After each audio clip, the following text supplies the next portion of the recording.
Selamat pagi, salam sejahtera. Terima kasih kerana memilih channel ini yang pastinya membawakan berita-berita semasa dan sukan di dalam tanah air dan juga luar negara. Sebentar lagi kita akan mulakan berita terkini daripada channel ini. Sila pertimbangkan untuk tekan butang subscribe, like dan share. Salam sejahtera Malaysia, berita seterusnya dipetik daripada inforakyat.net bertajuk Agung dan Raja-Raja Melayu sudah bertitah. Jemaah Menteri perlu akur dan patuh, kata Peguam. Titah yang di-Pertuan Agong Al-Sultan Abdullah Riayatuddin Al-Mustafa Bilal Shah dan Majlis Raja-Raja Melayu baru-baru ini supaya sesi persidangan Parlimen diadakan secepat mungkin menzahirkan fungsi semak dan imbang di negara ini. Presiden Persatuan Peguam-Peguam Muslim Malaysia PPMM, Datuk Zainul Rijal Abu Bakar berkata, walaupun dalam kelazimannya Perdana Menteri akan menasihati Seri Paduka Baginda yang di-Pertuan Agong, namun apabila kesejahteraan negara didapati dikompromi, Seri Paduka telah memainkan peranan sewajarnya sejajar dengan kedudukan eksekutif di dalam persekutuan. Beliau menjelaskan perkara 39, Perlembagaan Persekutuan memperuntukkan kuasa eksekutif persekutuan hendaklah terletak kepada Yang di-Pertuan Agong dan tertakluk kepada peruntukan mana-mana undang-undang persekutuan. Katanya, peruntukan jadual kedua bolehlah dijalankan olehnya atau oleh jemaah menteri atau mana-mana menteri yang diberi kuasa oleh jemaah menteri, tetapi Parlimen boleh melalui undang-undang memberikan fungsi eksekutif kepada orang lain. Berdasarkan perkara 39 di atas, umara sebenarnya di dalam negara kita adalah Yang di-Pertuan Agong, manakala jemaah menteri membantu Yang di-Pertuan Agong menjalankan tanggungjawab perlembagaan baginda melalui tindakan-tindakan jemaah tersebut. Dalam erti kata lain, Yang di-Pertuan Agong di peringkat Persekutuan Raja-Raja Melayu di peringkat negeri bersama-sama jemaah menteri di peringkat Persekutuan Exco Kerajaan di peringkat negeri dan para pentadbir yang lain merupakan umara dalam sistem perundangan negara, katanya ketika dihubungi oleh ismaweb.net pada hari ini. Sekian berita, salam sejahtera Malaysia, kita jumpa lagi, bye-bye.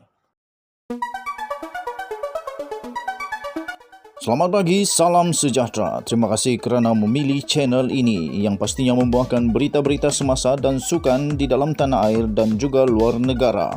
Sebentar lagi kita akan mulakan berita terkini daripada channel ini. Sila pertimbangkan untuk tekan butang subscribe, like dan share. Salam sejahtera Malaysia, berita seterusnya dipetik daripada bhonline.com. Bertajuk, Raja-Raja Melayu sependapat darurat perlu ditamatkan 1 Ogos. Raja-Raja Melayu sependapat tiada keperluan untuk meletakkan negara di bawah pemerintahan darurat selepas 1 Ogos depan. Itu antara 7 pendapat yang telah dizahirkan secara terbuka dan terus terang oleh Raja-Raja Melayu dalam perbincangan khas baginda bersama Yang di-Pertuan Agong Al-Sultan Abdullah Riayatuddin Al-Mustafa Bilal Shah di Istana Negara semalam. Penyimpan mohor besar Raja-Raja Tan Sri Syed Daniel Syed Ahmad berkata, Raja-Raja Melayu juga berpendirian pentingnya dihormati mekanisme semak dan imbang di antara cabang eksekutif, perundangan dan kehakiman untuk menjamin berlakunya tadbir urus yang telus, berintegriti dan bertanggungjawab kepada rakyat terutamanya dalam hal ehwal kewangan dan perbelanjaan negara. Katanya, dalam semangat itu, Raja-Raja pemerintah menyokong dan senada dengan pendirian Seri Paduka Baginda Yang di-Pertuan Agong yang menitahkan supaya Parlimen bersidang segera. Di peringkat negeri, Raja-Raja pemerintah turut berpendirian supaya Dewan Undangan Negeri DUN dibolehkan bersidang secepat mungkin. Katanya dalam kenyataan selepas sesi perbincangan khas Raja-Raja Melayu di Istana Negara.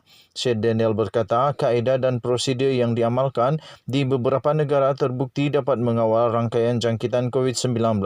Wajar ia diperkenan dan guna pakai di negara ini, katanya. Adalah menjadi kewajipan Seri Paduka Baginda Yang di-Pertuan Agong dan Raja-Raja pemerintah di negeri-negeri untuk mengimbangkan pelbagai tuntutan demi menjamin berlakunya keadilan dan menghindarkan kemungkinan sebarang ataupun tanggapan berlakunya sebarang penyalahgunaan kuasa.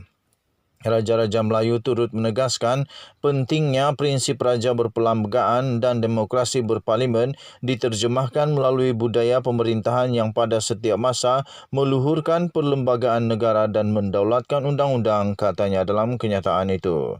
Sekian berita, salam sejahtera Malaysia, bye-bye. Selamat pagi, salam sejahtera. Terima kasih kerana memilih channel ini yang pastinya membawakan berita-berita semasa dan sukan di dalam tanah air dan juga luar negara. Sebentar lagi kita akan mulakan berita terkini daripada channel ini. Sila pertimbangkan untuk tekan butang subscribe, like dan share. Salam sejahtera Malaysia, berita seterusnya dipetik daripada malaysianow.com bertajuk Selepas kenyataan Raja-Raja Melayu, Anwar Zahid Najib rancang kudeta di era pandemik. Rancangan itu akan membuka jalan perubahan kerajaan PH yang didominasi kluster Mahkamah UMNO. Dalam beberapa hari ini, rundingan baru antara Presiden PKR Anwar Ibrahim dan sekumpulan ahli Parlimen UMNO yang diketuai oleh Ahmad Zahid Hamidi dan bekas Perdana Menteri Najib Razak mula dijalankan bagi mencapai persetujuan menubuhkan sebuah pakatan yang akan dimeterai antara dua parti itu sedikit masa lagi selepas lamar tertangguh. Malaysia Now difahamkan. Seorang pembantu kanan pemimpin utama UMNO berkata, perancangan mereka ketika ini yang sepatutnya dilaksanakan pada Oktober lalu, sewaktu Zahid dan Najib menulis sepucuk surat kepada istana menyatakan sokongan kepada Anwar sebagai Perdana Menteri, mendapat nyawa yang baru susulan kenyataan agung dan Raja-Raja Melayu semalam. Katanya, beberapa perbincangan mula berlaku pada tahap yang lebih serius semalam, kata sumber kepada Malaysia Now dengan syarat tidak mahu dinamakan. Tambahan pula, kali ini Agung tidak memberikan peringatan kepada ahli-ahli politik supaya kestabilan negara kerajaan tidak diganggu. Menjadi satu pemangkin bagi usaha mereka. Ketika dihubungi, sekurang-kurangnya dua ahli parlimen kanan PKR mengesahkan rancangan tersebut. Sementara seorang lagi ahli parlimen berkata, rundingan-rundingan tersebut turut membincangkan bagaimana untuk menjinakkan DAP. Mereka sedar tanpa sokongan DAP tidak mungkin sebarang majoriti dapat dikumpulkan bagi menjatuhkan kerajaan Perikatan Nasional, kata ahli parlimen itu. Sekian berita, salam sejahtera Malaysia, bye-bye. Selamat pagi, salam sejahtera. Terima kasih kerana memilih channel ini yang pastinya membawakan berita-berita semasa dan sukan di dalam tanah air dan juga luar negara. Sebentar lagi kita akan mulakan berita terkini daripada channel ini. Sila pertimbangkan untuk tekan butang subscribe, like dan share. Salam sejahtera Malaysia, berita seterusnya dipetik daripada inforakyat.net. Bertajuk 8 DUN Sidang Sedia Bersidang, Junjung Titah Raja-Raja Melayu. 8 DUN sedia untuk bersidang. Perdana Menteri Tan Sri Muhyiddin Yassin mesti segera untuk menasihati Yang di-Pertuan Agong Sultan Abdullah Sultan Ahmad Shah untuk membuka parlimen secepat mungkin, kata pengarah komunikasi PKR Fahmi Fazil. Beliau yang juga ahli Parlimen Lembah Pantai berkata, ini berikutan majoriti Dewan Undangan Negeri DUN sudah pun menyatakan kesediaan mereka untuk mengadakan sidang DUN. Katanya, adalah amat memalukan jika Muhyiddin tidak memastikan Parlimen bersidang kerana sebahagian besar DUN mahu bersidang. Tunggu apa lagi? Muhyiddin mesti segera nasihati tuanku untuk buka parlimen secepat mungkin, katanya dalam kenyataan itu. Tambahnya lagi, setakat ini sudah ada 3 DUN yang kenal pasti tarikh sidang, iaitu Selangor minggu ketiga Ogos, Melaka pertengahan Julai dan Perlis 24 Ogos, katanya di Facebooknya. Fahmi berkata, ada 5 DUN yang telah atau akan mohon perkenaan agung untuk adakan sidang, iaitu Pulau Pinang, Negeri Sembilan, Pahang, Johor dan Perak. Katanya, 3 lagi DUN iaitu Terengganu, Kelantan dan Kedah pula akan bersidang hanya selepas parlimen bersidang, atau jika ada arahan pemimpin manakala DUN Sabah akan bersidang sekiranya dibenarkan oleh Majlis Keselamatan Negara. Katanya lagi, nampaknya majoriti DUN lebih berani dan bersedia menjunjung titah Raja-Raja Melayu untuk bersidang berbanding Tan Sri Muhyiddin Yassin yang setakat ini hanya berani mengumumkan satu lagi jawatan kuasa untuk teliti itu ini malu. Katanya di dalam kenyataan itu.